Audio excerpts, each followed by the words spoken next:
Hello, it's Monday, the 18th of July 2011, and I'm Martin Smith with a daily outlook from UFX Markets.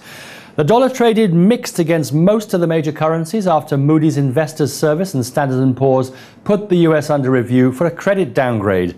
US consumer prices, excluding food and energy, increased for a second month, cutting chances of additional stimulus from the Federal Reserve. Fed Chairman Bernanke told Congress that inflation has moved higher, boosting speculation the central bank won't take further steps to support the US economy. Despite Moody's Investors Service warning that state bond ratings would be damaged by a US default, President Obama and Republicans in Congress are at an impasse over raising the legal debt ceiling.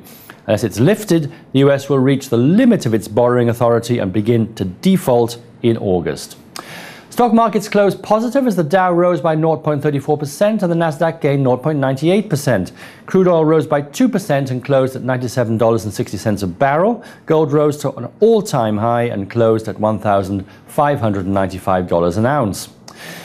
The euro declined for a second week against the dollar after 8 banks failed the European Union stress tests. And Ireland was downgraded by Moody's Investors Service.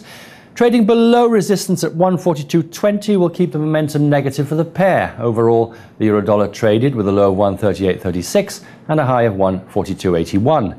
No economic data is expected today.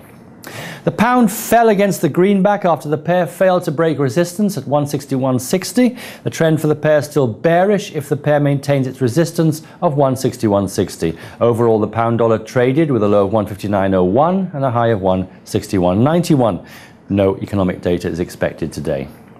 The dollar fell against the yen as equities in Japan are rising more than any other developed country on speculation earnings will improve as Japan recovers from the earthquake. If the pair succeeds to maintain a resistance of 80, the pair may test 78.60, the next support. Today, no economic data is expected. Finally, the CAD. The Canadian dollar rose to a 2-month high against its US counterpart after Moody's Investors Service and Standard & Poor's put the US under review for a credit downgrade. The Fed has kept its benchmark interest rate at a record low of 0 to 0.25% since December 2008. During that time, the Bank of Canada has raised interest rates 3 times to 1%. The disparity in the rates spurs investors seeking higher yields to buy Canadian assets instead of those denominated in dollars. Today, foreign securities purchases are expected to grow by $7.41 billion versus $8.22 billion. Well, that's it from me. Be sure to visit us at UFX Markets for all your online trading needs.